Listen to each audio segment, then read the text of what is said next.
Olá, hoje é sábado e dia de falar de esportes na Hit TV. Vem comigo acompanhar o que de melhor aconteceu nesta semana. E o torcedor do Santos pode respirar um pouco mais aliviado. Isso porque o Neymar fica na Vila Belmiro. O alvinegro praiano garantiu a permanência do craque por mais um ano. Depois das notícias de um futuro incerto sobre a permanência de Neymar no Santos, o alvinegro praiano acertou a renovação de contrato com o craque. Neymar vai permanecer na Vila Belmiro até 31 de dezembro de 2026. Foram semanas de negociação e este é o terceiro acordo feito desde o retorno do camisa 10 ao Peixe. Dessa vez, com um tempo maior, além dos 2 contratos de 6 meses fechados em 2025. O jogador tinha contrato até o dia 31 de dezembro de 2025 e a diretoria já esperava que o assunto se estendesse até os últimos dias do vínculo. O custo mensal do camisa 10 para o clube é de aproximadamente o valor de 4 ou 5 jogadores comuns. Paralelo ao acordo de trabalho, o Santos também tem um contrato de imagem com a NR Sports, empresa dos pais do jogador. São 85 milhões de reais a serem pagos. Desde o início, porém, o projeto do clube previa a permanência do ídolo pelo menos até o mês de 2026, quando a seleção brasileira disputa a Copa do Mundo. O alvinegro não pensou em abrir mão do seu craque em nenhum momento. Gabriel Barbosa, o Gabigol, será jogador do Santos em 2026. O atacante não se reapresentará em Belo Horizonte para o início da pré-temporada do Cruzeiro, sob o comando do técnico Tite. O retorno de Gabigol ao Santos está próximo de ser oficializado. O Peixe e o Cruzeiro alinham os últimos detalhes de um acordo que prevê o empréstimo do atacante até o fim de dezembro, com opção de compra ao término do vínculo. A negociação avançou como exigência do Santos. Os clubes vão dividir o salário do jogador, que ultrapassa a marca dos 2,5 milhões de reais. O Cruzeiro, que arcará com os outros custos ligados ao atleta, não receberá compensação financeira imediata pelo empréstimo. A presença de Tite no Cruzeiro praticamente eliminou a chance do atacante de permanecer no elenco celeste. A diretoria da Baixada, que busca equilibrar as finanças para 2026, viu na divisão salarial a condição ideal para fechar o negócio. Jogadores como Guilherme, próximo de uma venda para os Estados Unidos, ajudam a abrir espaço na folha de pagamento. A expectativa agora é por um desfecho positivo nos próximos dias. Formado nas categorias de base do clube, Gabigol voltará para o time onde brilhou. Foram 210 jogos, 84 gols e 13 assistências em sua primeira passagem. O atacante coleciona marcas importantes pelo Peixe, artilheiro do Brasileirão de 2018, tricampeonato da Copa do Brasil e bicampeão paulista. Ele também entrou para a história ao anotar o gol número 12.000 do clube em 2014 na Vila Belmiro. O Botafogo está sofrendo consequências de uma compra de um jogador feita em 2024. O clube não fez os pagamentos e agora está impedido de registrar novos jogadores por 3 janelas de transferências.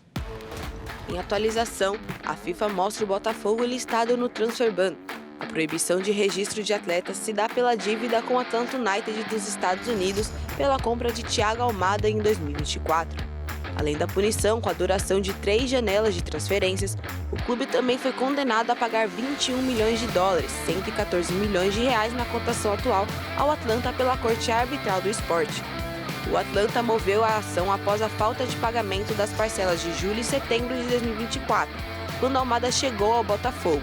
Em um primeiro momento, o Botafogo contestou e recorreu junto à FIFA, alegando que teria de pagar somente os valores referentes aos meses em aberto no momento da ação. A quantia seria de cerca de 32 milhões de reais. Thiago Almada, após ser campeão brasileiro e da Libertadores pelo Botafogo, foi emprestado ao Lyon, que também pertence à Eagle Road Football, empresa de John Textor, e então vendido ao Atlético de Madrid. O clube carioca soltou em nota que as conversas foram pausadas em razão ao recesso de fim de ano e que espera que o ocorrido seja resolvido o quanto antes. O meia do Flamengo, Arrascaeta, ultrapassou grandes nomes do futebol e conquistou o Rei da América de 2025, deixando nada mais, nada menos que o craque argentino Lionel Messi em segundo lugar. Arrascaeta foi escolhido o Rei da América em premiação feita pelo jornal uruguaio El País. O prêmio é concedido desde 1986. O meia do Flamengo recebeu 179 votos de um total de 264 e o Messi ficou na segunda colocação.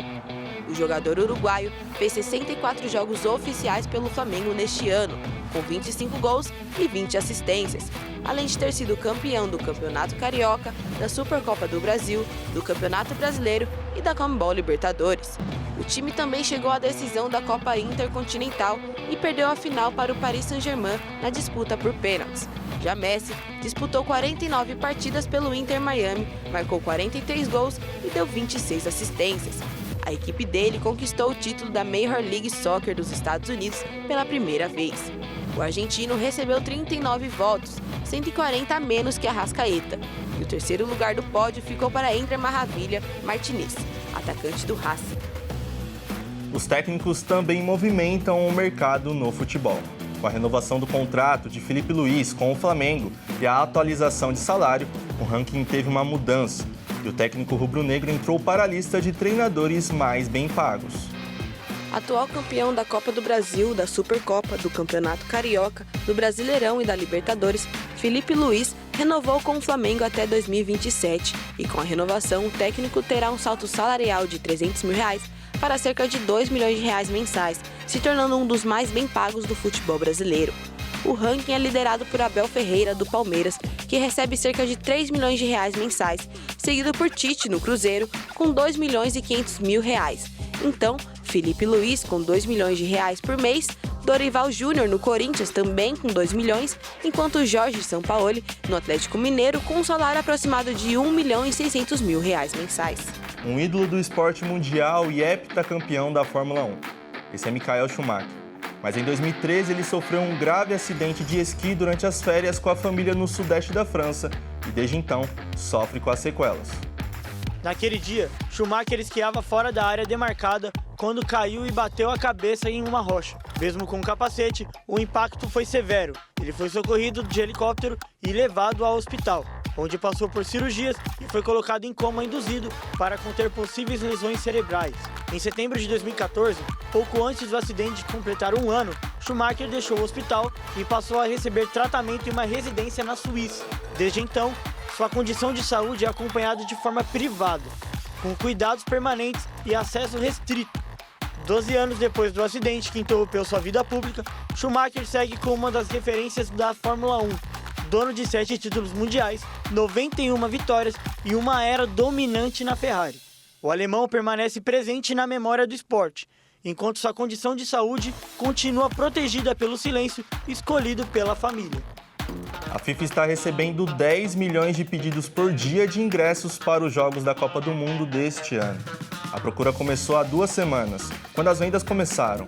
E o presidente da FIFA, Gianni Infantino, disse que as vendas já superaram a marca dos 150 milhões. O discurso de Infantino vem em defesa às críticas dos torcedores sobre os preços dos ingressos para a Copa do Mundo do ano que vem, nos Estados Unidos, Canadá e México, que são bem superiores aos valores dos ingressos da Copa de 2022 no Catar. O presidente da FIFA citou a alta demanda para justificar os altos preços e afirmou que todo o dinheiro será reinvestido no futebol. Nos últimos dias, vocês provavelmente devem ter percebido que tem havido muita discussão sobre as vendas e os preços dos ingressos. Temos 6 ou 7 milhões de ingressos à venda e começamos há 2 semanas. Bem, posso afirmar isso porque em 2 semanas, em 15 dias, recebemos 150 milhões de pedidos de ingressos. Isso significa 10 milhões de pedidos por dia. Isso só demonstra o quão poderosa é a Copa do Mundo. O presidente da FIFA também confirmou que em 100 anos de história da Copa do Mundo, a FIFA vendeu 44 milhões de ingressos no total e que em apenas 2 semanas poderiam ter preenchido 300 anos de Copas do Mundo. Infantino disse que os torcedores dos Estados Unidos fizeram o maior número de pedidos de ingressos, seguidos por Alemanha e Reino Unido. E finalizou revelando que a próxima cerimônia dos prêmios The Best será realizada em Dubai em 2026. Por hoje é só. Se você perdeu alguma coisa, acesse o nosso canal no YouTube para se manter muito bem informado. Tenha um bom começo de 2026. Até mais!